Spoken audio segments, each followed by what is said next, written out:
ناظرین، عمران خان کے اقتدار کے دوسرے سال کی ابتدا 3 سال کی توسیع سے ہوتی ہے۔ آج وزیر اعظم نے army chief general Qamar Javed Bajwa کی مدت ملازمت میں 3 سال کی توسیع کی ہے اور وزیر اعظم عمران خان کے دستخط سے جو حکم نامہ جاری کیا گیا اس میں درج ہے کہ ایکسٹینشن کا فیصلہ خطے میں سیکیورٹی کی صورتحال کو مد نظر رکھتے ہوئے کیا گیا۔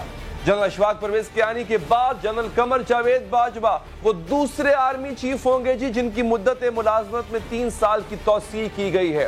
جنرل باجوہ نے 29 نومبر 2016 کو اپنی ذمہ داریاں سنبھالی تھی۔ اس سال نومبر میں انہیں ریٹائرڈ ہونا تھا، لیکن اب وہ نومبر 2022 تک آرمی چیف رہیں گے اور انہیں ایکسٹینشن دینے کا اعلان 2 ماہ قبل ہی کر دیا گیا ہے۔ جنرل باجوہ نے 1980 میں فوج میں کمیشن لیا تھا۔ نواز شریف کے دور میں سابق army chief general Raheel Sharif کی جگہ انہیں تعینات کیا گیا۔ ناظرین، جنرل باجوہ کی مدت ملازمت میں توسیع سے ترقی پانے والی فہرست میں پہلے 4 جنرل اس سے متاثر ہوئے ہیں۔ ناظرین، انڈیپینڈنٹ اردو کی رپورٹ کے مطابق سینیورٹی کی فہرست میں پہلے نمبر پر لیفٹیننٹ جنرل سرفراز ستار ہیں جو اس وقت اسٹریٹجک کمانڈ ڈویژن کے ڈائریکٹر جنرل کے عہدے پر تعینات ہیں۔ دوسرے نمبر پر ناظرین chief of general staff lieutenant general Nadeem Raza ہے۔ تیسرے نمبر پر lieutenant general Humayun Aziz corps commander Karachi اور چوتھے نمبر پر lieutenant general Naeem Ashraf corps commander Multan ہے۔ اب پہلے 4 جرنیلوں میں سے ایک تو chairman joint chief of staff بنائے جائیں گے، جبکہ باقی 3 جنرلز فوج کے کلچر کے مطابق یا تو قبل از وقت ریٹائرمنٹ لے لیں گے یا اپنی مرضی کے مطابق اپنی ٹرم پوری کریں گے۔ اب یہ بات ہے کہ آج جنرل قمر جاوید باجوہ کو ایکسٹینشن دینے والے وزیر اعظم عمران خان ماضی میں، جی ہاں، اور بہت دور مت جائیں، چند سال پہلے وہ اس اقدام کی مخالفت کر رہے تھے۔ کیا کہتے تھے یہ سنیں آپ تاریخی اور ان کو اٹھا کے دیکھ لیں۔ جنگ کے اندر بھی جب سیکنڈ ورلڈ وار ہو رہی ہے، فرسٹ ورلڈ وار تھی، کبھی بھی انہوں نے کسی کو ایکسٹینشن دیا؟ یعنی کب ادارے جو ہوتے ہیں وہ فنکشن کرتے ہیں اپنے قوانین کے مطابق، جب ان کے قوانین آپ توڑتے ہیں اور کسی شخص کے لیے چینج کرتے ہیں، جو جنرل مشرف نے کیا، جو ہر ڈکٹیٹر کرتا ہے، آپ اس ادارے کو تباہ کرتے ہیں۔ یعنی جب سابقہ army chief general Raheel Sharif کی مدت ملازمت میں توسیع کی خبریں آئی تھی تو عمران خان نے سخت تنقید کی تھی، یہ تک کہا تھا کہ نواز شریف فوج سے ڈرتے ہیں اس لیے یہ فیصلہ لینے جا رہے ہیں۔ موجودہ جو آرمی چیف ہیں بار بار انہیں کہتے ہیں جناب فیلڈ مارشل بن جاؤ، ایکسٹینشن لے لو، کیونکہ ان کو ڈر ان سے ہے، باقی ادارے تو قابو کر بیٹھے ہیں۔ لیکن میں میاں صاحب آپ کو کہتا ہوں، آپ کو ڈرنا چاہیے اب پاکستان کی عوام سے۔ لیکن ناظرین، یہ تو ماضی کے موقف تھے۔ اب آرمی چیف کی توسیع سے ایک بات واضح طور پر ابھر کر سامنے آئی ہے کہ پالیسیوں کا تسلسل برقرار رہے گا، احتساب کا کڑا عمل وہ جاری رہے گا، کیونکہ army chief general Qamar Javed Bajwa تو اپنے ادارے میں بھی بھرپور احتساب کے قائل ہیں۔ جاسوسی کے الزام میں ایک ریٹائرڈ لیفٹیننٹ جنرل کو 14 سال قید بامشقت سزا سنا چکے ہیں، جبکہ ایک ریٹائرڈ بریگیڈیئر اور حساس ادارے میں تعینات سویلین کو سزائے موت بھی سنائی گئی۔ وزیر اعظم عمران خان دفاعی کے ساتھ ساتھ معاشی اور خارجہ معاملات میں بھی آرمی چیف پر انحصار کرتے دکھائی دیتے ہیں۔ سعودی عرب سے امریکہ تک ہر جگہ ناظرین وزیر اعظم اور آرمی چیف کندھے سے کندھا ملائے نظر آتے ہیں، جو کہ ملٹری سویلین ریلیشنز کی بھی ایک اچھی مثال ہے۔ وزیر اعظم عمران خان نے معیشت کی بہتری کے لیے جو نیشنل ڈیولپمنٹ کونسل بنائی ہے اس میں بھی جنرل قمر جاوید باجوہ کو شامل کیا گیا۔ ناظرین، جنرل باجوہ انہوں نے معاشی میدان میں حکومت کی تائید بھی کی، انہوں نے دفاع بھی کیا۔ نیشنل ڈیفنس یونیورسٹی میں قومی معیشت کے موضوع پر سیمینار سے خطاب کرتے ہوئے آرمی چیف نے کہا تھا کہ حکومت کے مشکل فیصلوں کو کامیاب کرنے کے لیے سب کو مل کر اپنی ذمہ داری ادا کرنی چاہیے۔ یہی بات انہوں نے کور کمانڈرز کانفرنس سے خطاب میں کی۔ انہوں نے کہا کہ حکومت نے ملک کی معیشت بہتر اور مستحکم کرنے کے لیے مشکل مگر ضروری اقدامات اٹھائے ہیں۔ اب تجزیہ کار اس ایکسٹینشن پر کیا رائے رکھتے ہیں؟ جوائن کیا ہے سینئر صحافی، سینئر تجزیہ نگار جناب رشاد بھٹی صاحب نے۔ بہت بہت شکریہ بھٹی صاحب آپ کا۔ ان کے ساتھ موجود ہیں ڈیفنس اینالسٹ ہیں، ملکی حالات پر گہری نظر رکھتے ہیں، جنرل ریٹائرڈ اعجاز اعوان صاحب۔ جنرل صاحب آپ کا بھی بہت بہت شکریہ۔ جنرل صاحب، being a serviceman yourself, آپ اس ایکسٹینشن کو کیسے دیکھتے ہیں؟ اور عمران خان صاحب کا ایک موقف تھا کہ جب ایکسٹینشن دی جاتی ہے تو اس سے ادارے کو نقصان ہوتا ہے۔ ڈو یو تھنک کہ وہ تب ان کی نافہمی تھی، کج فہمی تھی، آج ان کو ریلائز ہوا کہ ایکسٹینشن ضروری تھی؟